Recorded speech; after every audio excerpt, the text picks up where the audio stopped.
네, 안녕하십니까. 개혁책방입니다. 오늘은 예배 수업 세 번째 시간입니다. 예배 준비, 직분자의 인도로 회중이 함께 나아간다. 근거 구절로는 시편 22편 22절로 31절입니다. 내가 주의 이름을 형제에게 선포하고 회중 가운데서 주를 찬송하리이다. 여호와를 두려워하는 너희여 그를 찬송할지어다. 야곱의 모든 자손이여 그에게 영광을 돌릴지어다. 너희 이스라엘 모든 자손이여 그를 경외할지어다. 그는 공고한 자의 공고를 멸시하거나 싫어하지 아니하시며 그의 얼굴을 그에게서 숨기지 아니하시고 그가 울부짖을 때에 들으셨도다.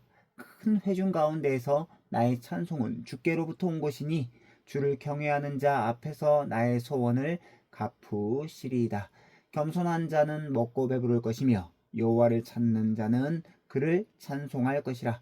너희 마음은 영원히 살지어다. 땅의 모든 끝이 여호와를 기억하고 돌아오며 모든 나라의 모든 족속이 주의 앞에 예배하리니 나라는 여호와의 것이요 여호와는 모든 나라의 주제이시미로다. 세상의 모든 풍성한 자가 먹고 경배할 것이요 진토 속으로 내려가는 자 곧 자기 영혼을 살리지 못할 자도 다 그 앞에 절하리로다. 후손이 그를 섬길 것이요 대대에 주를 전할 것이며 와서 그의 공의를 태어날 백성에게 전하며 주께서 이를 행하셨다 할 것이로다. 아멘. 자, 생각해보기 문제입니다. 주일 예배 때 예배당 좌석 아무 곳에나 앉아도 될까요? 물어보나 마나 아무 데나 앉아도 되지요. 그런데 오늘날 교회를 가보게 되면 대부분의 성도들이 자기가 꼭 매 주일 앉던 자리만 앉는 그런 경향이 있습니다. 종교개혁 이전의 시대 때는 심지어는 좋은 자리를 돈으로 주고 샀던 경우도 있었다고 합니다. 그래서 이런 질문을 했었던 것 같습니다. 두 번째, 목사와 장로는 예배 때 상호 간에 어떤 행위를 해야 할까요? 이제 서로 예배 전에 함께 기도하고 또 회중들이 예배 때 이렇게 일어서면 가운데로 이렇게 목사와 장로가 이렇게 나와서 행진하는 그런 또 전통을 가지고 있었다라고 합니다. 세 번째, 회중과 직분자는 예배 시작부터 그리스도의 뭐를 이루어야 될까요? 그리스도의 몸을 이루어 하나님께 나아가야 된다라는 것이죠.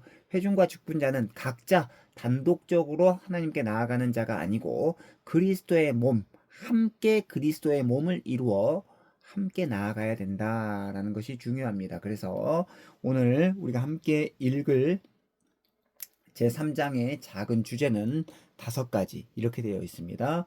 예배 준비는 토요일부터 해야 한다. 두 번째, 한몸 의식을 가지고 예배실에 들어가야 한다. 세 번째, 예배실 좌석은 어떤 차별도 두지 않는다. 네 번째, 직분자는 예배를 위해 기도하고 강단으로 행진한다. 다섯 번째, 그리스도의 몸을 이루어 예배한다는 것을 명심하라. 라고 소주제를 잡고 있습니다. 이제 요약해서 하나씩 읽어보도록 하겠습니다. 첫 번째, 예배 준비는 토요일부터 해야 한다. 라는 것이죠. 예배 준비는 토요일부터 해야 합니다. 먼저 우리는 주일이 한 주간의 첫날이라는 사실을 명심해야 합니다. 창조 시에는 안식일이 한 주간의 마지막 날이었습니다. 그런데 예수님께서 안식 후 첫날 부활하신 후부터 부활하신 그날이 한 주간의 첫날이 되었습니다. 구약 시대에는 사람이 일하고 난 다음에 안식을 취했는데 신약 시대에는 예수 그리스도로 말미암아 안식하고 난 다음에 사람이 일하는 것으로 바뀐 것입니다. 한 주간이 끝나고 새로운 주간이 시작됩니다. 즉 주일이 된 것이죠. 요즘 이제 예배 풍속도는 다 그런 건 아니지만 중대형 교회에 한해서 예배를 나누어서 예배가 몇 부씩 있는 경우가 있습니다.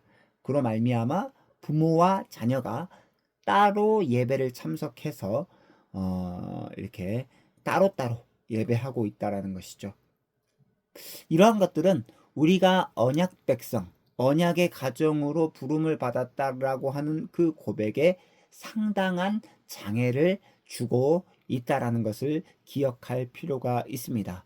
언약의 백성, 언약의 가정은 할 수만 있으면 한 자리 함께 모여서 공적 예배를 드리는 것이 마땅함에도 불구하고 중대형 교회 위주로 어떤 일이 발생하느냐? 바로 예배를 몇 부씩 이렇게 해가지고 따로따로 예배드리는, 부모와 자녀가 따로따로 예배드리는 그런 일들이 뭐 이전부터 쭉 있어 왔죠. 이러한 것들이 바로 언약의 가정으로, 언약의 백성으로 부름받았다라고 하는 이 고백에 큰 장애를 줄 수 있다라는 것을 기억할 필요가 있습니다. 자, 두 번째입니다. 한몸 의식을 가지고 예배실에 들어가야 한다. 우리는 예배할 때 나 혼자 단독자로서 나아가는 것이 아니고요. 하나님의 회중으로서 함께 나아간다라고 하는 사실을 잊지 말아야 합니다. 신자가 그리스도의 몸의 지체로서 하나님께 나아간다라고 하는 것은 구약 시대부터 하나님께서 정하신 규례입니다. 하나님은 시내산에서 출애굽한 이스라엘 백성을 한 자리로 모으라고 하셨습니다. 하나님의 그 부르심에 의해서 이스라엘은 하나님의 회중이 되어 하나님을 예배했습니다. 그 모임이 최초의 공예배였다라고 볼 수 있습니다. 하나님은 그 하나님의 총회를 만나 주셨죠. 앞에서 우리가 읽었던 시편 말씀, 그 말씀, 시편 22편 22절로 31절은 예수님께서 십자가 위에 매달려 계실 때 묵상하셨던 말씀입니다. 22절에 기록하고 있듯이 예수님은 당신의 희생으로 말미암아 주의 형제들, 즉 하나님의 회중과 총회가 생겨날 것을 내다보셨습니다. 우리는 예수 그리스도로 인하여서 한 형제가 되어 하나님께 함께 나아갑니다. 우리 단독으로서는 하나님께 나아갈 수 없어요. 왜냐하면 주의 몸의 지체이기 때문에 그렇습니다. 하나님께 갈 수 있는 것은 나 혼자 단독으로서가 아니라 지체로서, 머리 대신 예수 그리스도 안에서 우리가 지체로서 함께 연합되어 나아가는 것이기 때문에 그리스도가 없이는, 또 우리 서로가 없이는 하나님께 나아갈 수 없다라고 하는 사실을 기억할 필요가 있습니다. 자, 그 다음 계속 읽겠습니다. 예배실 좌석은 어떤 차별도 두지 않는다. 자, 예배실에 들어와서는 어떤 자리를 잡는 것이 좋을까요? 누가 지정해 준 것도 아닌데 대부분 많은 성도들이 매주일 자기가 앉던 자리만 앉는 경향이 있습니다. 늘 앉던 고정 자리가 있기 때문에 다른 교인들도 그 자리는 누구의 자리다라고 생각할 정도입니다. 자, 예전에는 예배실 좌석 중에서 자신이 원하는 좋은 자리를 돈으로 샀다고 해요. 여러 사람이 동일한 좌석을 원하면 제일 높은 가격을 부르는 사람이 그 좌석을 차지했다라고 합니다. 그렇다고 한다면 만약 우리가 그 시대로 돌아가서, 그러면 안 되겠지만 돈을 주고 자리를 산다라고 한다면 우리는 앞자리를 사야 할까요? 아니면 맨 뒷자리를 사야 될까요? 아마 앞자리를 원하는 성도들은 그리 많지 않고 거즘 다 뒷자리로 가지 않을까라고 하는 씁쓸한 생각이 제 마음 가운데 늘 드려집니다. 아무리 그래도 말이죠. 예배실 좌석을 돈으로 사는 것은 예수님께서 말씀하신 내 아버지의 집을 장사하는 집으로 만드는 경우에 해당한다라고 생각합니다. 이것뿐만 아니라 예전에는 교회 좌석 간에 차등이 있었다라고 해요. 신분제가 유지되었던 상황에서 있었던 일입니다. 유럽 같은 경우에는 종교개혁 이후에도 교회가 국가교회인 경우가 많았기 때문에 왕이나 귀족들, 시의원들을 위한 특별한 좌석을 따로 만들었다라고 합니다. 그런데 개혁교회 예배당에는 점차 좌석의 차등이 없어졌습니다. 매우 좋은 일이죠. 예배실 좌석에 차등을 두거나 특별석을 두는 것은 믿음으로 한 형제 되었다라고 하는 그 고백과는 정면으로 배치되는 것이기 때문에 예배당에 그 좌석의 차등이 없어졌다라는 것입니다. 직분자는 예배를 위해 기도하고 강단으로 행진한다. 자, 예배를 인도하는 직분자는 무엇을 해야 합니까? 예배가 시작되기 전에 직분자가 해야 할 일은 예배 준비를 위한 기도 모임입니다. 목사와 장로의 회, 즉 당회는 공예배에 대한 모든 책임을 지고 있기 때문에 그들은 따로 모여서 예배를 위해 기도하는 시간을 가졌습니다. 예배를 책임져야 될 위치, 그 막중한 임무를 맡고 있는 목사와 장로는 누구보다도 열심을 다해서 예배를 위해 기도해야 되겠죠. 당연한 것입니다. 자, 이제 기도를 마쳤습니다. 직분자들이 회중석을 가로질러서 강단으로 행진했다라고 해요. 예배의 회복, 예전의 회복을 강조하는 교회들은 이 순서를 강화하곤 했습니다. 그런데 이때 모든 직분자들이 다 같이 행진할 필요는 없고요. 그날 예배를 위임한 장로와 예배를 인도할 목사가 교인들이 앉은 좌석을 통과해서 강단으로 나아가면 됩니다. 직분자들의 행진, 그리고 성도들, 교인들의 일어섬은 예배 시작을 위한 하나의 방식일 뿐만 아니라 예배를 인도할 직분자들을 주신 하나님께 대한 감사, 그리고 직분자에 대한 인정을 담고 있을 뿐이지 더 거기에 어떤 신령한 의미가 있는 것은 아니다 라는 것을 기억할 필요가 있습니다. 하나님께서 교회에 이 직분을 주셨기 때문에, 즉 목사와 장로라고 하는 이 귀한 직분을 주셨기 때문에 하나님의 백성들은 하나님께 거리낌 없이 나아갈 수 있습니다. 이제 마지막입니다. 그리스도의 몸을 이루어 예배한다는 것을 명심하라. 예배가 시작될 때 우리는 개인으로서 단독자로 나아가는 것이 아니라 그리스도의 한 몸으로서 하나님께 나아갑니다. 직분자들의 준비도 그리스도의 한 몸됨과 별개의 일이 아닙니다. 신자들은 예배 시작부터 그리스도의 한 몸을 이루어 하나님께 나아가며, 직분자들은 하나님께 위임받은 예배 인도의 사명을 위해 기도하며 나아갑니다.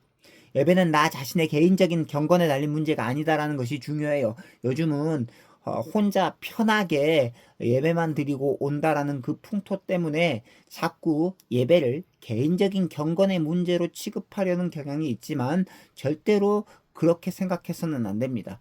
예배는 나 혼자 하나님께 나아가는 것이 아니고 그리스도와 한 몸 된 지체가 함께 나아가는 것이기 때문에 개인의 경건의 문제가 아니다라는 것을 기억할 필요가 있습니다. 개인적으로 예배할 준비를 아무리 잘 갖추었다라고 해도 자신이 그리스도의 몸에 속해 있다라고 하는 사실을 지각하지 않으면 결코 잘 준비된 것이 아니다라는 것이 중요한 포인트죠.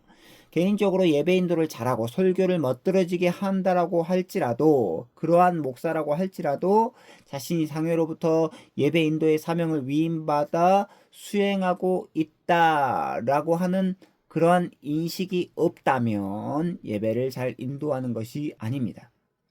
예배는 나 자신의 개인적인 경건 활동과는 차원이 다르다라는 것을 기억할 필요가 있습니다. 우리는 다른 지체들과 더불어서 함께 그리스도의 한 몸을 이루어 하나님께 나아가는 것이다 라는 거죠. 시편 22편 27절을 보십시오. 그리스도께서 희생하심으로 형성된 하나님의 회중, 하나님의 총회, 하나님의 대회가 온 세상으로 확대될 것을 애언적으로 노래하고 있습니다. 땅의 모든 끝이 여호와를 기억하고 돌아오며 모든 나라의 모든 족속이 주의 앞에 예배하리라.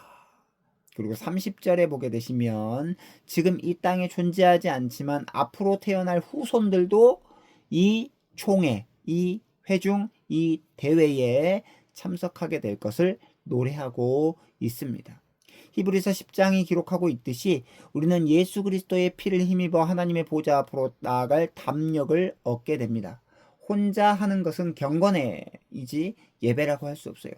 회중 전체가 하나님께 그리스도의 몸으로서 나아가야 그게 예배입니다. 그것이 바로 공예배입니다. 그래서 히브리서 10장에 보게 되시면 모이기를 패하는 어떤 이들과 같이 하지 말고 더욱 모이기를 힘쓰라 라고 말씀한 것은 초대교회에 핍박받는 상황에서 한 말이었다라는 것을 기억할 필요가 있습니다. 자, 이 예배는 나와 하나님이 1대1로 관계하는 시간이다라고 생각해서는 절대 안 된다라는 것이죠. 우리는 그리스도의 몸으로서 함께 하나님께 나아갑니다. 우리는 처음부터 모든 것을 함께 합니다. 우리가 구약과 신약의 모든 교회, 더 나아가 하늘나라에 가 있는 천상의 교회와 더불어 하나 되는 것, 이것이 바로 예배입니다. 이제 요약합니다. 교인들은 예배 전날인 토요일부터 예배를 미리 준비해야 되겠죠. 신자들은 주일에 예배당에 나와서 주의 거룩한 몸을 이룹니다. 그러니까 그리스도의 몸을 이루어서 함께 예배로 나아가는 것이지, 결코 이 예배가 혼자 개인적으로 하나님 앞에 단독자로서 나아가는 것이 아니다라는 것이 중요한 포인트입니다. 그리고 목사는 공적 위임을 받아서 예배를 인도하는 직분자로 부름을 받았기 때문에 담대하게 강단으로 나아갑니다. 그래서 그런 의미로 이 목사가 예배를 인도하기 전에 성도들을 가로질러서 이렇게 강단으로 나아가는 그러한 일들을 했겠죠. 회중이든지 직분자이든지 예배 때 홀로 있어서는 안 돼요. 왜냐면 다시 한 번 더 강조하겠지만 우리는 혼자 하나님께 나아가는 존재가 아니고 그리스도의 몸을 이루어서 성도들과 함께 하나님께 나아가는 그런 자로 부름을 받았기 때문에 결코 예배 때 홀로 있어서는 안 됩니다. 자, 그래서 오늘 여기까지 우리가 살펴보았고요.